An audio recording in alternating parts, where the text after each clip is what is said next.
UKLO 1 year masters. No IELTS required up to 5 years visa. High visa success rate. So ఇప్పుడు కూడా ఈయన పోటీ చేయట్లేదంటే ఆ ఇండిపెండెంటే గెలిచేస్తారేమో. అరే మీరు కనీసం స్థానిక సంస్థల ఎమ్మెల్సీ కూడా బొత్సగాను గెలిపించుకోలేకపోయారా అని చెప్పొచ్చుగా. అవును. ఒకవేళ ఓడిపోయారు అనుకో, ఇండిపెండెంట్ ఓడిపోయాడు అనుకోండి, ఏముంది ఇండిపెండెంట్ మేమేం పోటీ చేయలేదు, సర్లే మీరు బాధపడుతున్నారని మేమే వదిలేసాం అని కూడా చెప్పొచ్చుగా. అవును. ఇప్పుడు వీళ్ళ భయం ఏంటంటే బాబు గారు పోటీ చేయట్లేదని కూటమి తరపున ఈయనే స్టేట్మెంట్ ఇచ్చారు. ఇస్తూ ఏమని చెప్పారు, నేను జనసేనని బీజేపీని కూడా కన్సల్ట్ చేశాను, వాళ్ళు కూడా ఇదే అభిప్రాయంతో ఉన్నారు, సో మా కూటమి నుంచి ఎవరు అక్కడ అభ్యర్థి లేరు. ఇప్పుడు వీళ్ళకి గుండెల్లో రైలు పరిగెడుతున్నాయి. ఈయన స్టేట్మెంట్ ఇచ్చారంటే ఎందుకు వదులుకుంటారు? ఇప్పటికే కూటమిలో కొంతమంది నామినేటెడ్ పోస్టు, కొంతమందికి ఎమ్మెల్సీలు, కొంతమందికి ఎంపీ గాను, కొంతమంది రాజ్యసభ ఇలాంటి అడ్జస్ట్ చేయాల్సిన పరిస్థితి ఉంది. ఎందుకంటే జనసేన చాలా వరకు త్యాగం చేసి ఇచ్చిందని. ఇప్పుడు వర్మ గారు ఉన్నారు పిఠాపురం సంబంధించి, ఇప్పుడు వర్మ గారికి మొన్న ఎమ్మెల్సీది ఏమి ఇవ్వలేదు, సో ఆయనకు ఒక నామినేటెడ్ పోస్టో ఇంకేదో ఆఫర్ చేయాలి, ఎందుకంటే పార్టీ కోసం కష్టపడి పనిచేశారు కాబట్టి. సో అటువంటి వాళ్ళని బుజ్జగించాలి, వాళ్ళని యాక్సెప్ట్ చేయాలి అంటే ఖచ్చితంగా ఇట్లాంటివి ఏవో చెయ్యాలి కదా. కానీ ఎందుకు పోటీ చేయట్లేదు అనేది వాళ్ళకి ఇప్పుడు $1 మిలియన్ క్వశ్చన్. సో దీని వెనక ఏదో ఉంటుంది, మనం ఇది అయిన తర్వాత మనం మాట్లాడుకోవచ్చు. అప్పుడు ఖచ్చితంగా ఏదో వ్యూహం ఉంటుంటుంది. సార్ మా లాస్ట్ క్వశ్చన్ ఏంటంటే, ఇప్పుడు నాదెండ్ల మనోహర్ గారు నిన్న ఒక మాట అన్నారు, 18,000 కోట్లు రేషన్ బియ్యం పంపడానికి వెహికల్స్ తీసుకున్నారు. సో అదే వెహికల్స్ కాకుండా ఒక రేషన్ షాప్స్ అనేది ఎక్స్టెండ్ చేస్తే వాళ్ళకు ఎప్పుడు పబ్లిక్ ఎప్పుడు ఖాళీగా ఉంటే అప్పుడు వచ్చి సరదాగా తీసుకుని వెళ్ళేవాళ్ళు, అంటే 50 ఏళ్ళకి ఒకసారి అన్నట్టుగా తీసుకెళ్లేవాళ్ళు. ఇప్పుడు ఆ వ్యాన్ అనేది మీ ఇంటి ముందుకు వస్తే ఒక 5 నిమిషాలే ఉంటుంది, ఆ వచ్చినప్పుడే తీసుకోవాలి, లేనప్పుడు అసలు మీరు ఆ నెల మీకు రేషనే రాదు అన్నట్టుగా. అసలు 18,000 కోట్లు వ్యాన్స్ మీద ఖర్చు పెట్టడం, అది ఎంత చాలా డబ్బులు చాలా వేస్ట్ చేశారు. మేము దానికి మెయింటెనెన్స్ ఖర్చు కూడా చాలా ఉండిద్ది, ఇన్ని వేస్ట్ ఖర్చులు చేశారని నాదెండ్ల మనోహర్ గారు అన్నారు. సో మీ ప్రకారంగా నిజంగా నాదెండ్ల మనోహర్ గారు ఏదైతే చెప్పారో అది కరెక్టే అని మీరు భావిస్తున్నారా? కొన్ని ఆస్పెక్ట్స్లో కరెక్ట్ అండి, అంటే ఎక్కువ పర్సంటేజ్ నాదెండ్ల మనోహర్దిగా కరెక్ట్, కొంత ఒక 5 to 10% వరకు మాత్రం వైసీపీది కరెక్ట్ అంటాను. ఎందుకంటే ఎవరైతే వెళ్ళి తెచ్చుకోలేరో వాళ్ళ వరకు అది ఉపయోగపడి ఉండొచ్చు. కానీ 1వ తేదీయో 2వ తేదీయో పర్టికులర్ తేదీలో వస్తా అన్నప్పుడు ఆ రోజు వీళ్ళకి ఒక పెళ్ళి, పేరెంటము, లేదంటే ఒక చావుకో ఇక్కడికో వెళ్ళాల్సి వస్తుంది, వాళ్ళు ఉండరు అంటే ఇంకా నెల రేషన్ ఇవ్వరా, మరి ఎలా బతుకుతాడు? దాని మీదే బతికే వాళ్ళు కూడా ఉన్నారుగా. అవును. ఎంతవరకు కరెక్ట్?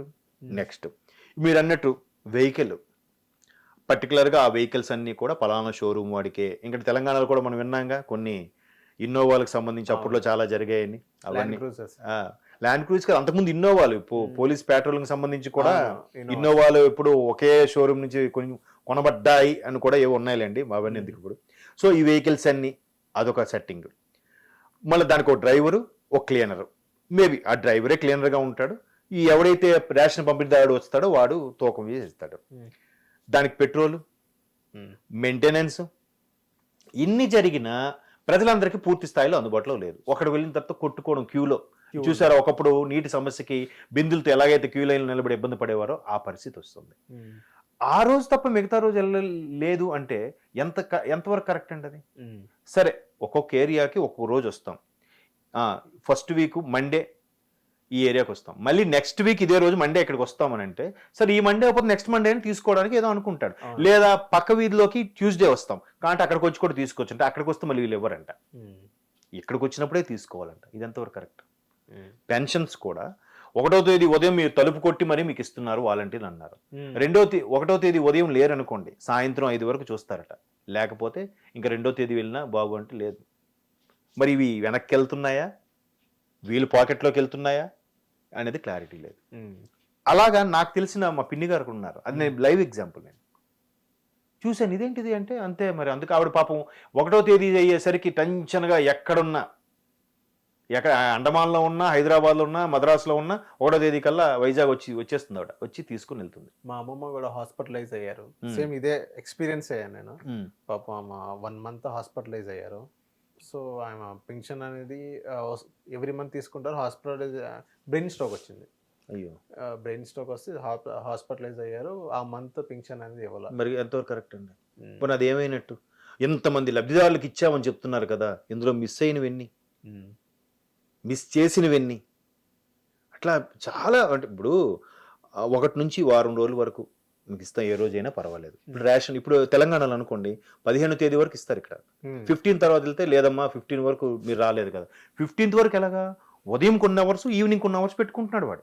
ఉదయం 9 నుంచి 12 1 గంట వరకు ఉంటుంది, మళ్ళీ సాయంత్రం 4 నుంచి 8 వరకు ఉంటాడు. ఈ టైమింగ్స్లో ఈ అమాంగ్ ది టైమింగ్స్లో ఎప్పుడైనా తీసుకోవచ్చు 1 నుంచి 15 తేదీలోపు. అది ఓకే రీజనబుల్. మరి అలా కాకుండా మీ దగ్గరకు వచ్చినప్పుడే తీసుకోవాలి అంటే ఎంతవరకు అండి? నీకు 3 వచ్చినప్పుడే తాళి కట్టాలి అన్నట్టుగా ఉంది. దానికి ఒక పద్ధతి పాడు ఉండద్దా? అవును. అట్లాగా చాలా అంటే ఇది కూడా ఆ వెహికల్స్ అదొక సెట్టింగ్. దానివల్ల ఎవరు లబ్ధి పొందారంటే మళ్ళీ ఇది ఏం లేదు. ఇప్పుడు కార్యకర్త అనేవాడు జెండా మోసినాడు, మా వరకు ఇచ్చారు మా వాళ్ళకి ఇచ్చారంటే అటు సాటిస్ఫైగా ఉంటాడు. అందరికీ సమానంగా ఇచ్చేస్తే అరే మరి నేను జెండా పట్టుకుని మోసిన మరి నాకేంటి ప్రయారిటీ? నువ్వు అక్కడ ఆ పథకాలు ఇచ్చినప్పుడు టీడీపీ వాడికి ఇచ్చావు, అందరికీ ఇచ్చావు, బాగుంది సమపాలన. ఇప్పుడు వీడు ఫీల్ అవుతాడు కదా, నాతో పాటు సమానంగా నేను జెండా పట్టుకుని తిరిగితే నాకు 1000 ఇచ్చి వాడికి 1000 ఇస్తే మరి నేను జెండా పట్టుకుని తిరగాలి అనే వ్యతిరేకత ఎక్కువైంది వైసీపీకి. వైసీపీ ఘోర పరాభవం సెట్టింగు గిట్టింగు కాదండి, ఇవన్నీ అందరి మనసుల్లో ఉన్నవే. మీరు ఇప్పుడు పెన్షన్స్ కానీ రేషన్ కానీ లిక్కర్, అరే నా పైసలు నేను ఖర్చు పెట్టుకుందాన్ని కూడా మీరు కల్తీ ఏంటిరా బాబు, నేను ప్రశాంతంగా నన్ను తాగనివ్వరా అనేవాడు ఉన్నాడు. అది తాగడం తప్పే, పక్కన పెట్టండి. అది నా మంత్రులకు కూడా వాల్యూ లేదు, అన్ని జడ్జిమెంట్ ఫైనల్ ఆయనే. మరి ఎట్లా అండి? సో ఇవన్నీ కలిగి ఒక్కసారిగా 11 కుదించే పరిస్థితి వచ్చిందేమో అని అనుకుంటున్నాను. ఇవన్నీ ఆయన తెలుసుకోలేకపోయాడు. పక్కన కూడా ఇప్పుడన్నా తెలుసుకుంటున్నారా సార్? ఇప్పుడన్నా రియలైజేషన్ వచ్చిందా? లేదు, నేనైతే లేదనుకో. ఎందుకంటే ఆ రోజు ఓడిపోయినది కూడా మా తప్పిదాలు ఏంటో చూస్తాం, ఓవర్కమ్ అవుతాం, ప్రజలు తీర్పుని గౌరవిస్తున్నా అనొచ్చు కదా. అలా అనలేదు కదా ఆయన. వాళ్ళ ఆదర అభిమానాలు ఏమయ్యాయో నాకు ఇప్పటికీ ఆశ్చర్యంగా ఉందన్నట్టుగానే మాట్లాడాడు ఆయన. ఇప్పుడు కూడా ఏం చేస్తున్నారు, ఏదో ఒక ముంబై సంస్థ సర్వే చేసిందట ఈవీఎంలో ట్యాంపరింగ్ అయిందని. మరి 19లో కూడా అయిందా? 151. మరి అప్పుడు అయిందా అవలేదా? పోనీ నిజంగా ట్యాంపరింగ్ అయితే ఫస్ట్ పులివెందులోంచి తీసేసేవారేమో కదా, అవును, లేదంటే కడపలో ఇది తీసేసేవాళ్ళేమో కదా. అలా చేయలేదుగా. అంటే దానికి కూడా వాళ్ళ ఆన్సర్ ఏముందంటే వాళ్ళ దగ్గర లేదు, అట్లా చేస్తే మరీ డైరెక్ట్గా డౌట్ వచ్చేస్తుందని చేయలేదు, లేదు ట్యాంపరింగ్ అయింది అన్నాడు. ఒక కార్యకర్త అటు సోషల్ మీడియాకి వింగ్కి హెడ్, ఒక డిస్ట్రిక్ట్కి నాకు రిలేషన్ అవుతాడు. వాడు లేదు బావా ఖచ్చితంగా ట్యాంపరింగ్ జరిగింది. నేను వెంటనే 2019లో ఏం జరిగిందిరా అంటే, ఏదేమైనా చెప్పు బావా, అప్పుడు బీజేపీ గెలిచింది, ఇప్పుడే బీజేపీ గెలిచింది, అప్పుడు కూడా వాళ్ళు ఆడించారు, ఇప్పుడు వాళ్ళు ఆడించారు అని వెంటనే ప్లేట్ మార్చేశాడు.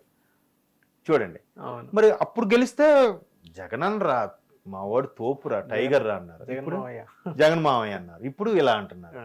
యాక్సెప్టెన్స్ ఉండాలి. అది సరే, మిస్టేక్స్ ఏమవుతున్నాయి ఓవర్కమ్ అవ్వాలి, సమీక్ష నిర్వహించాలి, కలుస్తూ ఉండాలి, ప్రజల్లో ఉంటూ ఉండాలి. పర్సనల్ లైఫ్ అనేది ఉండదు రాజకీయ నాయకులకి, అది కరెక్ట్. అది అలా అనుకున్నాడే రావాలి. థ్యాంక్ యూ జయదేవ్ గారు, హిట్ టీవీకి వచ్చినందుకు. Thank you sir. Thank you. Hit TV app ని డౌన్లోడ్ చేసుకోండి. ఇందులో short news, live news, entertainment movies అన్ని అవైలబుల్ గా ఉన్నాయి. Please download hit TV app. Hit TV app. Hit TV యాప్ని ఫ్రీగా డౌన్లోడ్ చేసుకోండి.